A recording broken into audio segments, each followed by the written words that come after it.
ಚಡ್ಡಿ ಸುಡುವ ಹೇಳಿಕೆಗೆ ಸಿಎಂ ತಿರುಗೇಟು ಕೊಟ್ಟಿದ್ದು ಹೇಗೆ? ಜನರನ್ನ ತಪ್ಪು ದಾರಿಗೆ ಎಳೆಯಲು ಯತ್ನಿಸಿದ್ದು ಯಾರು? ದೀಪ ಆರುವಾಗ ಬಹಳ ಜೋರಾಗಿ ಉರಿಯುತ್ತೆ ಅಂತ ಹೇಳಿದ್ಯಾರು? ನೋಡೋಣ ಚಡ್ಡಿ ಸಂಘರ್ಷ ನ್ಯೂಸ್ ಟಾಪ್ 9 ನಲ್ಲಿ.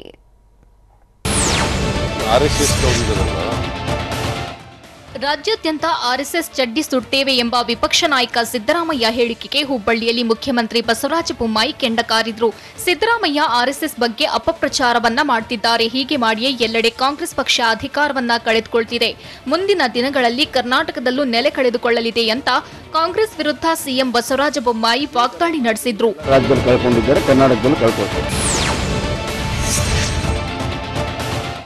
ರಾಜ್ಯ ರಾಜಕೀಯದಲ್ಲಿ ಬಿಜೆಪಿ ಹಾಗೂ ಕಾಂಗ್ರೆಸ್ ನಡುವೆ ಚಡ್ಡಿ ಫೈಟ್ ಜೋರಾಗಿದೆ. ಆರ್ಎಸ್ಎಸ್ ಚಡ್ಡಿ ಸುಡ್ತೇವೆ ಎಂಬ ಕಾಂಗ್ರೆಸ್ ಹೇಳಿಕೆಗೆ ಹುಬ್ಬಳ್ಳಿಯಲ್ಲಿ ಮುಖ್ಯಮಂತ್ರಿ ಬಸವರಾಜ ಬೊಮ್ಮಾಯಿ ಆಕ್ರೋಶವನ್ನ ಹೊರಹಾಕಿದ್ರು. ಕಳೆದ 75 ವರ್ಷದಿಂದ ಆರ್ಎಸ್ಎಸ್ ಜನಸೇವೆ ಮಾಡ್ತಿದೆ. ಜನರು ಕಷ್ಟದಲ್ಲಿದ್ದಾಗ ಆರ್ಎಸ್ಎಸ್ ಸಹಾಯ ಮಾಡಿದೆ. ಹೀಗಾಗಿ ಕಾಂಗ್ರೆಸ್ ಜನರನ್ನ ತಪ್ಪುದಾರಿಗೆ ಎಳೆಯಲು ಯತ್ನಿಸುತ್ತಿದ್ದಾರೆ ಅಂತ ಹುಬ್ಬಳ್ಳಿಯಲ್ಲಿ ಮುಖ್ಯಮಂತ್ರಿ ಬಸವರಾಜ ಬೊಮ್ಮಾಯಿ ಗುಡುಗಿದ್ರು.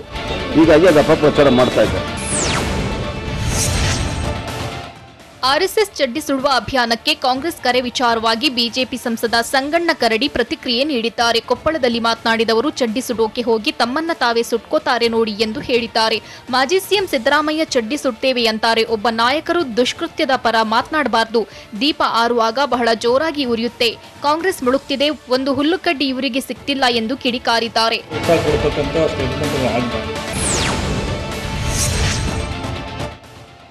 ಆರ್ಎಸ್ಎಸ್ ತಂಟೆಗೆ ಬಂದ್ರೆ ಹುಷಾರ್ ಅಂತ ಬೆಂಗಳೂರಲ್ಲಿ ಕಂದಾಯ ಸಚಿವ ಆರ್ ಅಶೋಕ್ ವಿಪಕ್ಷ ನಾಯಕ ಸಿದ್ದರಾಮಯ್ಯಗೆ ಎಚ್ಚರಿಕೆ ನೀಡಿದ್ದಾರೆ.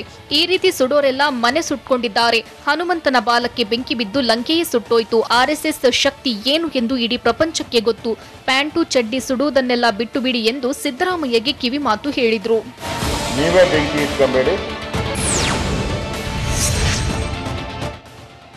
ಆರ್ಎಸ್ಎಸ್ ತಂಟೆಗೆ ಬಂದ್ರೆ ನೀವು ಸುಟ್ಟು ಹೋಗ್ತೀರಿ ಅಂತ ಆರ್ ಅಶೋಕ್ ಎಚ್ಚರಿಕೆ ನೀಡಿದ್ದಾರೆ. ನೀವೇ ಬಾದಾಮಿ ಕ್ಷೇತ್ರದಲ್ಲಿ ಸ್ವಲ್ಪ ಅಂತರದಿಂದ ಗೆದ್ದಿದ್ದೀರಿ. ಈಗ ಆರ್ಎಸ್ಎಸ್ ಬಗ್ಗೆ ಟೀಕಿಸಿದ್ರೆ ಚುನಾವಣೆಯಲ್ಲಿ ಸೋಲ್ತೀರಿ. ಕೇವಲ ಸೋನಿಯಾ ಗಾಂಧಿಯನ್ನ ಮೆಚ್ಚಿಸೋದಕ್ಕೆ ಹೋಗಿ ಇದೆಲ್ಲ ಮಾಡಬೇಡಿ.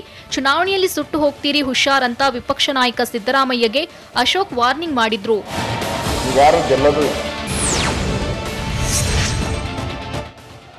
ಇನ್ನು ಚಡ್ಡಿ ಸುಡುವ ಬಗ್ಗೆ ಮಾತನಾಡಿರುವ ಸಿದ್ದರಾಮಯ್ಯಗೆ ಬಾಗಲಕೋಟೆಯಲ್ಲಿ ಸಚಿವ ಕೋಟ ಶ್ರೀನಿವಾಸ್ ಪೂಜಾರಿ ತಿರುಗೇಟು ನೀಡಿದ್ದಾರೆ. ಆರ್ಎಸ್ಎಸ್ ಬಗ್ಗೆ ಸಿದ್ದರಾಮಯ್ಯ ಹಾಗೂ ಡಿಕೆಶಿಗೆ ಯಾಕೆ ಇಷ್ಟೊಂದು ಗಡಿಬಿಡಿ ಅಂತ ನನಗೆ ಅರ್ಥ ಆಗ್ತಿಲ್ಲ. ನೆಹರು ಸಮಯದಲ್ಲಿ ಚೀನಾ ಭಾರತ ಯುದ್ಧ ಆದಾಗ ರಾಷ್ಟ್ರೀಯ ಸ್ವಯಂ ಸೇವಾ ಸಂಘಕ್ಕೆ ಪಥಸಂಚಲನಕ್ಕಾಗಿ ಆಹ್ವಾನ ಕೊಟ್ಟಿದ್ರು. ಅವರಿಗಿಂತ ಸಿದ್ದರಾಮಯ್ಯ ಡಿಕೆಶಿ ದೊಡ್ಡವರ ಅಂತ ಪ್ರಶ್ನೆ ಮಾಡಿದ್ದಾರೆ. ಇವರಿಗೆ ಆರ್ಎಸ್ಎಸ್ ಬಗ್ಗೆ ಗೊತ್ತಿಲ್ಲದೆ ಇದ್ರೆ ಇತಿಹಾಸವನ್ನ ಒಮ್ಮೆ ನೋಡ್ಲಿ ಎಂದಿದ್ದಾರೆ.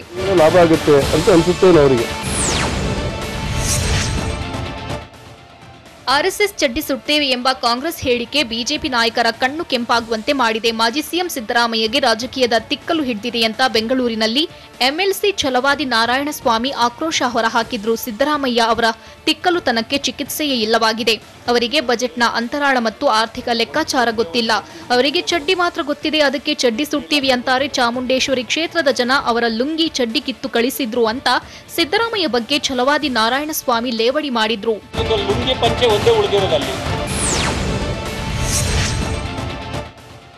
ಆರ್ಎಸ್ಎಸ್ ಬಗ್ಗೆ ಮಾತನಾಡಿದ್ರೆ ಕಾಂಗ್ರೆಸ್ ಸರ್ವನಾಶ ಆಗುತ್ತೆ ಅಂತ ಕೊಪ್ಪಳ ಜಿಲ್ಲೆ ಗಂಗಾವತಿಯಲ್ಲಿ ಶಾಸಕ ಪರಣ್ಣ ಮುನವಳ್ಳಿ ಆಕ್ರೋಶ ಹೊರಹಾಕಿದ್ರು. ಈಗ 40 ಸಂಸದರಿದ್ದಾರೆ. ಆರ್ಎಸ್ಎಸ್ ಬಗ್ಗೆ ಮಾತಾಡ್ತಿದ್ರೆ 20 ಆಗ್ತಾರೆ. ಕೇಸರೀಕರಣ ಮಾಡದೆ ಮತ್ತೇನ್ ಮಾಡಬೇಕು? ನಮ್ಮದು ಹಿಂದೂ ರಾಷ್ಟ್ರ ಹಾಗೂ ಹಿಂದುತ್ವ ಕಾಪಾಡುವ ಕೆಲಸ ಮಾಡ್ತಿದ್ದಾರೆ ಅಂತ ಕೊಪ್ಪಳ ಜಿಲ್ಲೆ ಗಂಗಾವತಿಯಲ್ಲಿ ಶಾಸಕ ಪರಣ್ಣ ಮುನವಳ್ಳಿ ಹೇಳಿದ್ರು.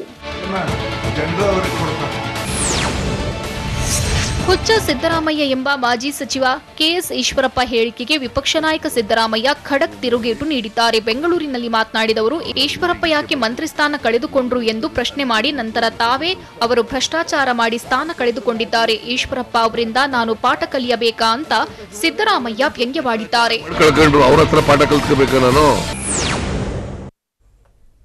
ಮತ್ತೆ ತಾರಕಕ್ಕೇರಿದ ಪಟ್ಟಿಯ ಸಮರದ ವಾಕ್ಸಮರ ಹೇಗಿದೆ? ಪಟ್ಟಿಯದಲ್ಲಿ ಅಂಬೇಡ್ಕರ್ ಸಂವಿಧಾನ ಶಿಲ್ಪಿ ಎಂಬ ಬಿರುದು ತೆಗೆದಿದ್ಯಾರು? ಪಟ್ಟಿಯ ಪರಿಷ್ಕರಣೆ ವಿರುದ್ಧ ಸಿದ್ದು ಮಾಡಿರೋ ಟ್ವೀಟ್ ಏನು? ನೋಡೋಣ ಪಟ್ಟಿಯ ಸಮರ ನ್ಯೂಸ್ ಟಾಪ್ 9 ನಲ್ಲಿ.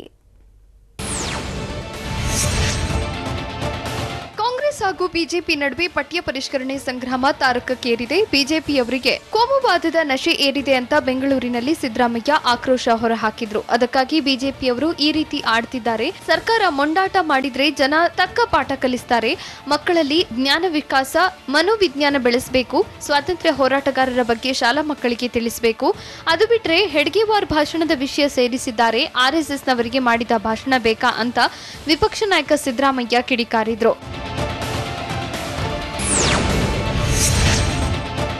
ಪಠ್ಯದಲ್ಲಿ ಅಂಬೇಡ್ಕರ್ ಸಂವಿಧಾನ ಶಿಲ್ಪಿ ಬಿರುದು ತೆಗೆದಿರುವ ವಿಚಾರಕ್ಕೆ ವಿಪಕ್ಷ ನಾಯಕ ಸಿದ್ದರಾಮಯ್ಯ ಕೆಂಡಕಾರಿದ್ರು. ಪಠ್ಯ ಪರಿಷ್ಕರಣೆ ಮಾಡಿರುವುದನ್ನ ಸರ್ಕಾರ ಕೈಬಿಡಬೇಕು. ಹಳೆಯ ಪಠ್ಯ ಪುಸ್ತಕಗಳನ್ನ ರಾಜ್ಯ ಸರ್ಕಾರ ಮುಂದುವರಿಸಬೇಕು. ಹೊಸ ಕಮಿಟಿ ಮಾಡಿ ಅಗತ್ಯ ಇದ್ರೆ ಪಠ್ಯ ಪರಿಷ್ಕರಣೆ ಮಾಡಲಿ ಅಂತ ಬೆಂಗಳೂರಿನಲ್ಲಿ ವಿಪಕ್ಷ ನಾಯಕ ಸಿದ್ದರಾಮಯ್ಯ ಆಗ್ರಹಿಸಿದ್ರು.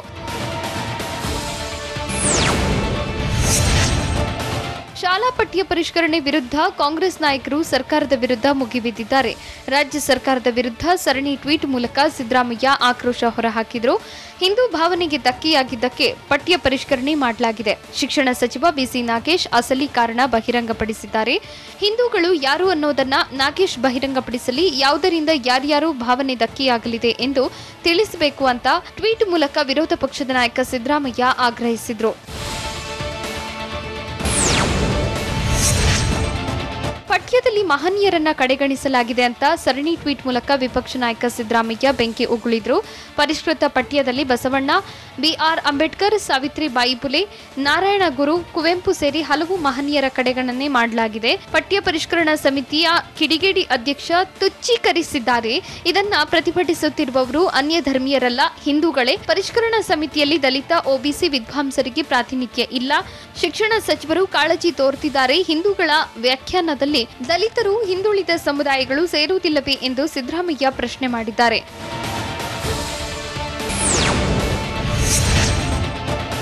ರಾಜ್ಯ ಸರ್ಕಾರದ ವಿರುದ್ಧ ವಿಪಕ್ಷ ನಾಯಕ ಸಿದ್ದರಾಮಯ್ಯ ಟ್ವೀಟ್ ಅಸ್ತ್ರ ಪ್ರಯೋಗಿಸಿದ್ದು, ಈ ದೇಶದ ಬಡವರಲ್ಲಿ ಬಹುಸಂಖ್ಯೆಯಲ್ಲಿರುವುದು ದಲಿತರು, ಒಬಿಸಿಗಳು.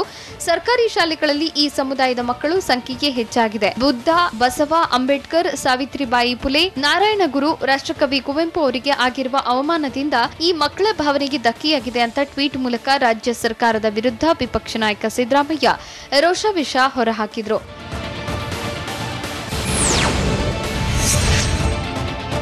ನಮ್ಮ ಸಂವಿಧಾನ ರಚಿಸಿರೋದು ಒಬ್ಬ ಶ್ರೇಷ್ಠ ನಾಯಕ ಡಾಕ್ಟರ್ ಅಂಬೇಡ್ಕರ್ ಅಂತ ಬೆಂಗಳೂರಿನಲ್ಲಿ ಕೆಪಿಸಿಸಿ ಅಧ್ಯಕ್ಷ ಡಿಕೆ ಶಿವಕುಮಾರ್ ಹೇಳಿದ್ರು. ಈ ದೇಶ ಕಳೆದ 75 ವರ್ಷಗಳಿಂದ ಸಂವಿಧಾನ ಒಪ್ಪಿಕೊಂಡಿದ್ದೇವೆ. ಭಾರತದ ಸಂವಿಧಾನವನ್ನ ಬೇರೆ ಬೇರೆ ದೇಶದವರು ಮೆಚ್ಚಿದ್ದಾರೆ. 6ನೇ ತರಗತಿ ಪಠ್ಯದಲ್ಲಿ ನೀ ಹೋದ ಮರುದಿನ ಕವಿತೆ ತೆಗೆದಿದ್ದಾರೆ ಅಂತ ಡಿಕೆಶಿ ಕೆಂಡಕಾರಿದ್ರು. ಅಂಬೇಡ್ಕರ್ ಬಗ್ಗೆ ಚನ್ನಣ್ಣ ವಾಲೇಕಾರ್ ಬರೆದ ಕವಿತೆ ಕೈಬಿಟ್ಟಿದ್ದಾರೆ. 7ನೇ ತರಗತಿ ಪಠ್ಯದಲ್ಲಿ ಸಮಾಜ ಸುಧಾರಕರ ಬಗ್ಗೆ ಅಂಶ ಕೈಬಿಟ್ಟಿದ್ದಾರೆ ಅಂತ ಪಠ್ಯ ಪರಿಷ್ಕರಣೆ ವಿರುದ್ಧ ಡಿಕೆಶಿ ಗುಡುಗಿದ್ರು.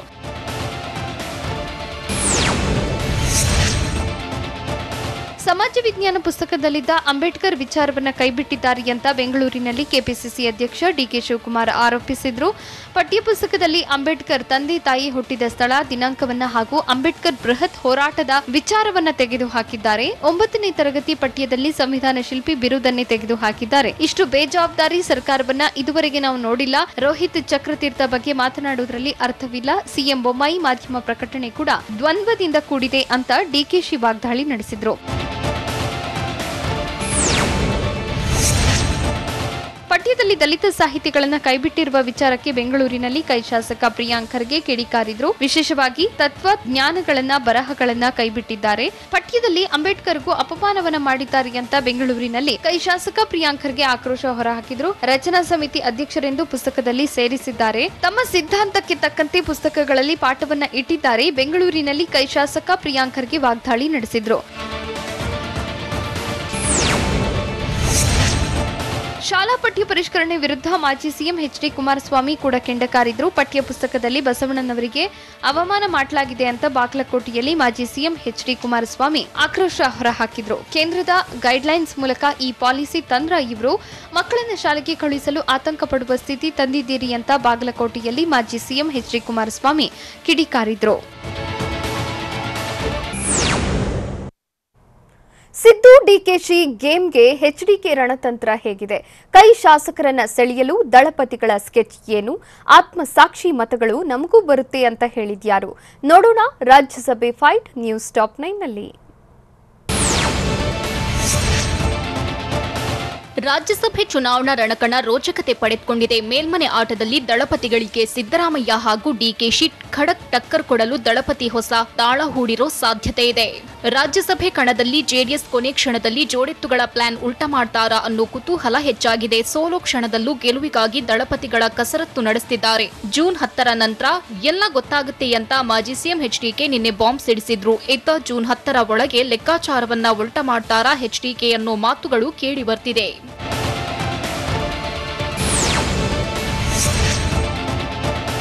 ಮೇಲ್ಮನೆ ಮಹಾಯುದ್ಧದಲ್ಲಿ ಜೆಡಿಎಸ್ಗೆ ಕಾಂಗ್ರೆಸ್ ಬಿಗ್ ಶಾಕ್ ಕೊಟ್ಟಿದೆ. ಇತ್ತ ರಾಜ್ಯಸಭೆ ಗೆಲ್ಲಲು ದಳಪತಿಗಳ ಕಸರತ್ತು ಮುಂದುವರೆದಿದೆ. ಕಾಂಗ್ರೆಸ್ಗೆ ಕೌಂಟರ್ ಕೊಡಲು ಕುಮಾರಸ್ವಾಮಿ ರಣತಂತ್ರ ರೂಪಿಸಿದ್ದಾರೆ.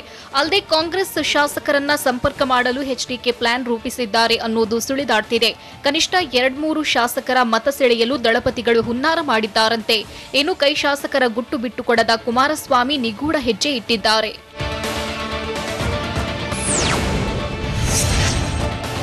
ರಾಜ್ಯಸಭಾ ಚುನಾವಣಾ ಕಣ ರಂಗೇರಿದ್ರೆ ಮಾಜಿ ಸಿಎಂ ಎಚ್ಡಿಕೆ ಕೊನೆ ಕ್ಷಣದವರೆಗೂ ಹೋರಾಡಲು ಸ್ಕೆಚ್ ಹಾಕಿದ್ದಾರೆ. ತಮ್ಮ ಬತ್ತಳಿಕೆಯಲ್ಲಿರೋ ಹೊಸ ಬಾಣ ಪ್ರಯೋಗಿಸಲು ದಳಪತಿಗಳು ರಣತಂತ್ರ ರೂಪಿಸುತ್ತಿದ್ದಾರೆ.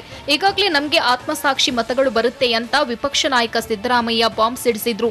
ನಮಗೆ ಬರಬೇಕಿರೋ ಮತಗಳು ಬರುತ್ತೆ ಅಂತ ಹೇಳಿದ್ರು. ಇತ್ತ ಸಿದ್ದರಾಮಯ್ಯಗೆ ಕೌಂಟರ್ ನೀಡಿರೋ ಮಾಜಿ ಸಿಎಂ ಎಚ್ಡಿಕೆ ಸಿದ್ದರಾಮಯ್ಯ ಒಬ್ಬರಿಗೆ ಆತ್ಮಸಾಕ್ಷಿ ಮತಗಳು ಬರೋದಾ, ನಮಗೂ ಬರುತ್ತೆ ಅಂತ ಖಡಕ್ ಟಕ್ಕರ್ ಕೊಟ್ಟಿದ್ರು.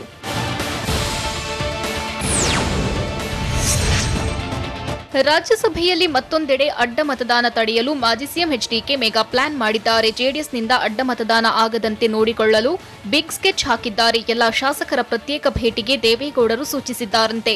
ಇನ್ನು ಎಲ್ಲಾ ಶಾಸಕರನ್ನ ಭೇಟಿ ಮಾಡಲು ಎಚ್ಡಿಕೆ ಸೂಚನೆ ನೀಡಿದ್ದಾರೆ. ಅಲ್ಲದೆ ಎಚ್ಡಿ ರೇವಣ್ಣ ನಿಯೋಗದಿಂದ ಶಾಸಕರು ಪ್ರತ್ಯೇಕವಾಗಿ ಭೇಟಿ ಮಾಡಲಿದ್ದಾರೆ. ಕುಪೇಂದ್ರ ರೆಡ್ಡಿ, ಸಿಎಸ್ ಪುಟ್ಟರಾಜರೊಂದಿಗೆ ಶಾಸಕರು ಭೇಟಿ ನೀಡಲಿದ್ದಾರೆ. ಇನ್ನು ಅಸಮಾಧಾನಿತರ ಮನವೊಲಿಸಲು ದಳಪತಿಗಳು ಶತಪ್ರಯತ್ನ ಮಾಡುತ್ತಿದ್ದು ಕ್ರಾಸ್ ವೋಟಿಂಗ್ ತಡೆಯಲು ಪ್ಲಾನ್ ರೂಪಿಸಿದ್ದಾರೆ.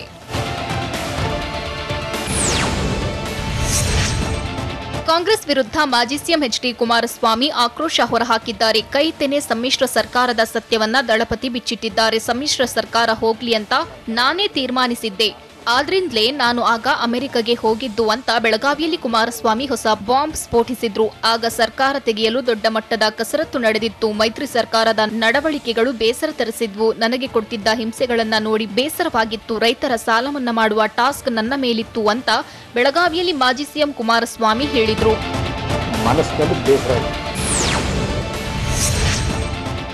ರಾಜ್ಯಸಭೆ ಚುನಾವಣಾ ಕಣ ರಂಗೇರಿದೆ. ಜೆಡಿಎಸ್ ಮತ ಒಡೆಯುವ ಕೆಲಸ ನಡೆದಿದೆ ಅಂತ ಬಾಗಲಕೋಟೆಯಲ್ಲಿ ಎಚ್ಡಿ ಕುಮಾರಸ್ವಾಮಿ ಗುಡುಗಿದ್ರು. ಮತ ಒಡೆಯುವುದರಲ್ಲಿ ಅವರು ಪರಿಣಿತರಾಗಿದ್ದಾರೆ. ಎರಡೂ ಪಕ್ಷದಲ್ಲೂ ಜೆಡಿಎಸ್ ಮತ ಒಡೆಯುವ ಯತ್ನ ನಡೆದಿದೆ. ನಾನು ಇದಕ್ಕೆ ತಲೆ ಕೆಡಿಸಿಕೊಂಡಿಲ್ಲ, ಆರಾಮಾಗಿದ್ದೇನೆ. ನಮ್ಮ ಕೆಲ ಶಾಸಕರಲ್ಲಿ ಭಿನ್ನಾಭಿಪ್ರಾಯ ಇರೋದು ನಿಜ. ಅದೆಲ್ಲ ಹೊರತುಪಡಿಸಿ ನಮ್ಮ ಅಭ್ಯರ್ಥಿಗೆ ಮತ ಕೊಡ್ತಾರೆ. ಪಕ್ಷದ ಅಧಿಕೃತ ಅಭ್ಯರ್ಥಿಗೆ ಮತ ಕೊಡುವ ವಿಶ್ವಾಸವಿದೆ ಅಂತ ಬಾಗಲಕೋಟೆಯಲ್ಲಿ ಎಚ್ಡಿ ಕುಮಾರಸ್ವಾಮಿ ಹೇಳಿದ್ರು.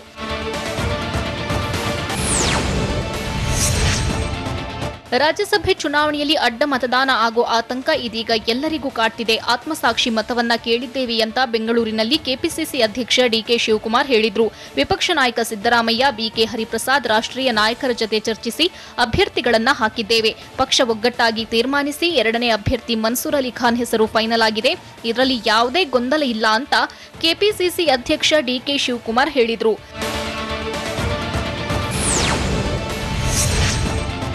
ರಾಜ್ಯಸಭೆ ಚುನಾವಣೆಯಲ್ಲಿ ಕಾಂಗ್ರೆಸ್ ಅಭ್ಯರ್ಥಿಗಳಿಗೆ ಆತ್ಮಸಾಕ್ಷಿಯ ಮತಗಳು ಬರಲಿವೆ ಅಂತ ಬೆಂಗಳೂರಲ್ಲಿ ಕೆಪಿಸಿಸಿ ಅಧ್ಯಕ್ಷ ಡಿಕೆ ಶಿವಕುಮಾರ್ ಹೇಳಿದ್ರು. ಜಾತ್ಯತೀತತೆ ಮೇಲೆ ನಂಬಿಕೆ ಇರುವವರು ಮತ ಹಾಕ್ತಾರೆ. ಯಾರ್ಯಾರು ಬೀದಿಲಿ ನಿಂತು ಸೀರೆ ಉಡ್ಲಿ ಎಂದು ಹೇಳಿದ್ದಾರೆ. ಅವರಿಗೆಲ್ಲ ಜೂನ್ 10ನೇ ತಾರೀಕು ಉತ್ತರ ಕೊಡ್ತೇವೆ. ಕಾಂಗ್ರೆಸ್ನ 2 ಅಭ್ಯರ್ಥಿಗಳು ಗೆಲ್ಲುವ ವಿಶ್ವಾಸವಿದೆ ಅಂತ ಬೆಂಗಳೂರಿನಲ್ಲಿ ಕೆಪಿಸಿಸಿ ಅಧ್ಯಕ್ಷ ಡಿಕೆ ಶಿವಕುಮಾರ್ ಕಾಂಗ್ರೆಸ್ಗೆ ಖಡಕ್ ಡಿಚ್ಚಿ ಕೊಟ್ರು.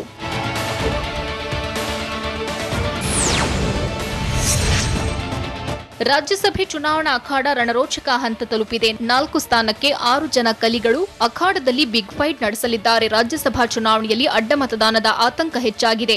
ಹುಬ್ಬಳ್ಳಿಯಲ್ಲಿ ಮುಖ್ಯಮಂತ್ರಿ ಬೊಮ್ಮಾಯಿ ಅಡ್ಡ ಮತದಾನದ ಬಗ್ಗೆ ಪ್ರತಿಕ್ರಿಯಿಸಿದ್ರು. ಜೂನ್ 10ರವರೆಗೆ ಕಾದು ನೋಡಿ ಅಂತ ಸಿಎಂ ಹೇಳಿದ್ರು. ಅಲ್ಲದೆ ಪಠ್ಯಪುಸ್ತಕ ವಿಚಾರದಲ್ಲಿ ರಾಜಕಾರಣ ಮಾಡ್ತಿದ್ದಾರೆ. ವಿಪಕ್ಷಗಳ ಪ್ರಶ್ನೆಗಳಿಗೆ ಶಿಕ್ಷಣ ಸಚಿವರು ಉತ್ತರ ನೀಡಿದ್ದಾರೆ ಅಂತ ಹುಬ್ಬಳ್ಳಿಯಲ್ಲಿ ಮುಖ್ಯಮಂತ್ರಿ ಬಸವರಾಜ ಬೊಮ್ಮಾಯಿ ಹೇಳಿದ್ರು.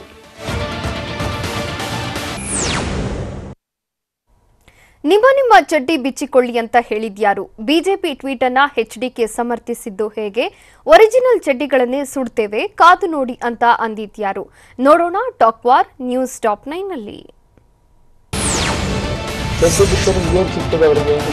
ಆರ್ಎಸ್ಎಸ್ ಚಡ್ಡಿ ಬಿಚ್ಚಿದ್ರೆ ಕಾಂಗ್ರೆಸ್ ಪಕ್ಷದವರಿಗೆ ಏನ್ ಸಿಗುತ್ತೆ ಅಂತ ಮಾಜಿ ಸಿಎಂ ಕುಮಾರಸ್ವಾಮಿ ಪ್ರಶ್ನೆ ಮಾಡಿದ್ದಾರೆ. ಬೆಳಗಾವಿಯಲ್ಲಿ ಮಾತನಾಡಿದ ಅವರು, ನಿಮ್ಮ ಚಡ್ಡಿ ಉದುರಿಸಿಕೊಳ್ಳಿ, ಆದರೆ ದಯವಿಟ್ಟು ರಾಜ್ಯದ ಜನರ ಚಡ್ಡಿ ಉದುರಿಸಬೇಡಿ ಅಂತ ಹೇಳಿದ್ದಾರೆ. ಜನರು ಗೌರವದಿಂದ ಬದುಕುವ ವಾತಾವರಣ ನಿರ್ಮಿಸಿ ಅಥವಾ ನಿಮ್ಮ ಚಡ್ಡಿ ಬಿಚ್ಚಿಕೊಳ್ಳಿ, ತೊಂದರೆ ಇಲ್ಲ ಅಂತ ಲೇವಡಿ ಮಾಡಿದ್ದಾರೆ.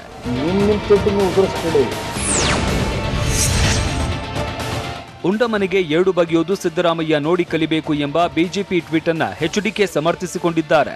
ನನಗೊಬ್ಬನಿಗೆ ಅಲ್ಲ, ಬಹಳ ಜನರಿಗೆ ಅದರ ಬಗ್ಗೆ ಅನುಭವ ಆಗಿದೆ. ಅವರ ನಡವಳಿಕೆ ಬಗ್ಗೆ ಬಹಳಷ್ಟು ಜನರಿಗೆ ಅನುಭವ ಆಗಿದೆ. ಮುಂದಿನ ದಿನದಲ್ಲಿ ಅದರ ಅನುಭವ ಮತ್ತಷ್ಟು ಜನರಿಗೆ ಆಗಲಿದೆ.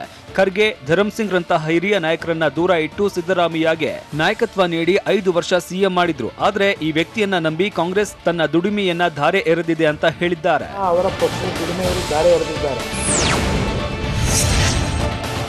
ಎನ್ಎಸ್ಯುಐ ಕಾರ್ಯಕರ್ತರು ಆರ್ಎಸ್ಎಸ್ ಚಡ್ಡಿ ಸುಟ್ಟಿದ್ದನ್ನ ಕೆಪಿಸಿಸಿ ವಕ್ತಾರ ಲಕ್ಷ್ಮಣ ಸಮರ್ಥಿಸಿಕೊಂಡಿದ್ದಾರೆ. ಮೈಸೂರಲ್ಲಿ ಮಾತನಾಡಿದ ಅವರು, ಚಡ್ಡಿ ವ್ಯವಸ್ಥೆಯಿಂದ ನಮ್ಮ ವ್ಯವಸ್ಥೆಯೇ ಹಾಳಾಗಿ ಹೋಗಿದೆ. ಎನ್ಎಸ್ಯುಐ ಕಾರ್ಯಕರ್ತರು ಸಾಂಕೇತಿಕವಾಗಿ ಆರ್ಎಸ್ಎಸ್ ಚಡ್ಡಿ ಸುಟ್ಟಿದ್ದಾರೆ. ಮುಂದೆ ನಾವು ಒರಿಜಿನಲ್ ಚಡ್ಡಿಗಳನ್ನೇ ಸುಟ್ಟು ಹಾಕ್ತೇವೆ. ಅದು ಯಾವ ರೀತಿ ಅಂತ ಕಾದು ನೋಡಿ ಅಂತ ಕೆಪಿಸಿಸಿ ವಕ್ತಾರ ಎಂ ಲಕ್ಷ್ಮಣ ಅಡ್ಡಗೋಡೆ ಮೇಲೆ ದೀಪ ಇಟ್ಟಿದ್ದಾರೆ.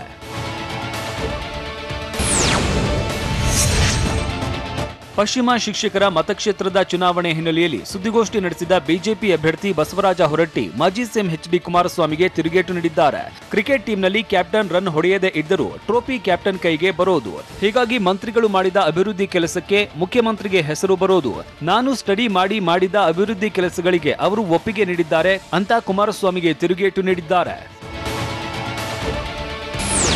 ಚಾಮುಂಡೇಶ್ವರಿಯಲ್ಲಿ ನಿಮ್ಮ ಚಡ್ಡಿನೇ ಬಿಚ್ಚಿಕೊಂಡು ಕಳಿಸ್ಬಿಟ್ರಲ್ಲ. ಚಾಮುಂಡೇಶ್ವರಿಯಲ್ಲಿ ನಿಮ್ಮ ಚಡ್ಡಿಯನ್ನ ಬಿಚ್ಚಿ ಕಳಿಸಿದ್ದಾರೆ. ಸಿದ್ದರಾಮಯ್ಯಗೆ ಲುಂಗಿಯೊಂದೇ ಉಳಿದುಕೊಂಡಿದೆ ಅಂತ ಛಲವಾದಿ ನಾರಾಯಣಸ್ವಾಮಿ ಲೇವಡಿ ಮಾಡಿದ್ದಾರೆ. ಲುಂಗಿಯೊಂದು ಉಳಿದುಕೊಂಡಿದೆ, ಅದನ್ನಾದ್ರೂ ಸರಿಯಾಗಿ ಇಟ್ಟುಕೊಳ್ಳಿ. ಕಾಂಗ್ರೆಸ್ಗೆ ಜನರು ಇದೀಗ ಉಳಿಸಿರೋದು ಚಡ್ಡಿ ಮಾತ್ರ. ಅದನ್ನ ಸುಟ್ಟು ಯಾಕೆ ಬೀದಿಯಲ್ಲಿ ನಿಂತ್ಕೊಳ್ತೀರಿ?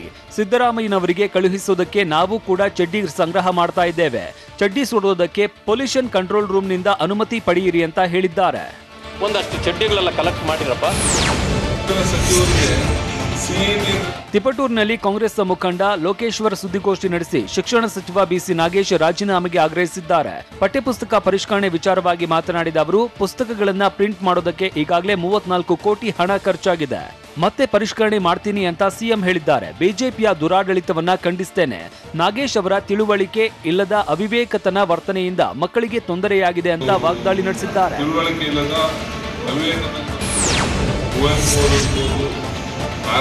ಪಠ್ಯದಲ್ಲಿ ಬಸವಣ್ಣ, ಕುವೆಂಪು, ನಾರಾಯಣಗುರು, ಅಂಬೇಡ್ಕರ್ ಹಾಗೂ ಸ್ವತಂತ್ರ ಹೋರಾಟಗಾರ ಭಗತ್ ಸಿಂಗ್ ವಿಚಾರವನ್ನ ಕೈಬಿಟ್ಟಿರುವುದು ಖಂಡನೀಯ ಅಂತ ಕಾಂಗ್ರೆಸ್ ಮುಖಂಡ ಲೋಕೇಶ್ವರ್ ಹೇಳಿದ್ದಾರೆ. 10 ಜನರ ಕಮಿಟಿಯಲ್ಲಿ 9 ಜನ ಬ್ರಾಹ್ಮಣರಿದ್ದಾರೆ. ಹಿಂದಿನ ಮನುತತ್ವಗಳನ್ನ ತುರುಕಬೇಕು ಎಂಬ ಹುಚ್ಚಲ್ಲಿ ರಾಜ್ಯದಲ್ಲಿ ಅಶಾಂತಿ ಉಂಟು ಮಾಡಿದ್ದಾರೆ. ಕೂಡಲೇ ಬೊಮ್ಮಾಯಿ ಅವರು ಸಚಿವ ನಾಗೇಶ್ನನ್ನ ಸಂಪುಟದಿಂದ ವಜಾ ಮಾಡಬೇಕು ಅಂತ ಆಗ್ರಹಿಸಿದ್ದಾರೆ.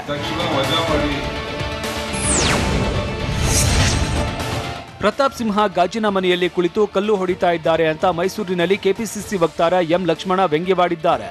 ಸಿದ್ದರಾಮಯ್ಯ ಬಗ್ಗೆ ಮಾತನಾಡಿದ್ರೆ ದೊಡ್ಡವರಾಗಲ್ಲ, ದಡ್ಡರಾಗ್ತಾರೆ.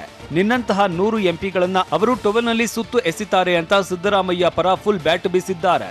ಪ್ರತಾಪ್ ಸಿಂಹ ರಿಯಲ್ ಎಸ್ಟೇಟ್ ಮಾಡ್ತಾರೆ ಅಂತ ಜನ ಹೇಳ್ತಾರೆ. ಕಮ್ಯುನಲ್ ವೈಲೆನ್ಸ್ ಮಾಡಿಸಿದ್ದೇ ನಿಮ್ಮ ಸಾಧನೆ ಅಂತ ವಾಗ್ದಾಳಿ ನಡೆಸಿದ್ದಾರೆ.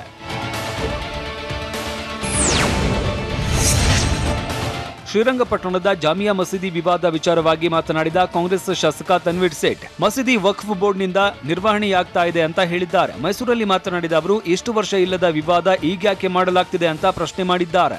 ಈ ವಿಚಾರವಾಗಿ ಸರ್ಕಾರ ಮಧ್ಯಪ್ರವೇಶ ಮಾಡಿ ಸಮಸ್ಯೆ ಬಗೆಹರಿಸಬೇಕು. ಸಮಸ್ಯೆ ಬಗೆಹರಿಸದಿದ್ರೆ ರಂಪ ಆದ್ರೆ ಸರ್ಕಾರವೇ ಕಾರಣ ಅಂತ ಎಚ್ಚರಿಕೆ ನೀಡಿದ್ದಾರೆ. ಸರ್ಕಾರ ಮಧ್ಯಪ್ರವೇಶ ಮಾಡಿ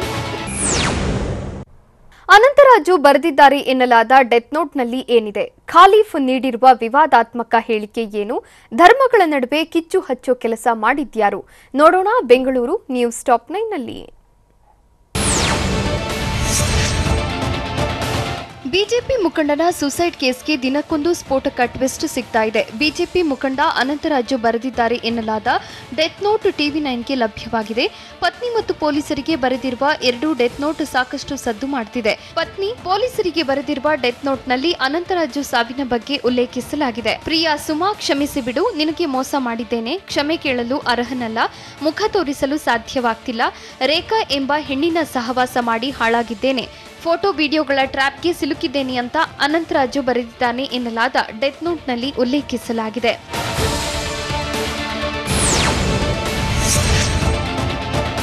ಬಿಜೆಪಿ ಮುಖಂಡ ಅನಂತರಾಜು ಬರೆದಿದ್ದಾನೆ ಎನ್ನಲಾದ ಡೆತ್ ನೋಟ್ ರಿವೀಲ್ ಆಗಿದೆ.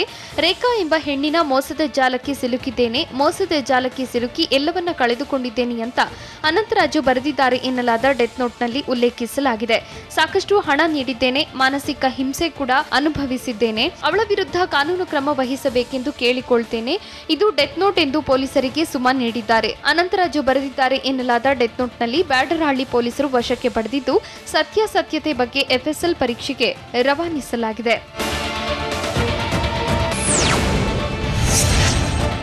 ರಾಜ್ಯದಲ್ಲಿ ಕ್ಷಣ ಕ್ಷಣಕ್ಕೂ ತಾರಕಕ್ಕೇರಿದ ಮಸೀದಿ ಮಂದಿರ ಸಮರ ಜೋರಾಗ್ತಿದೆ.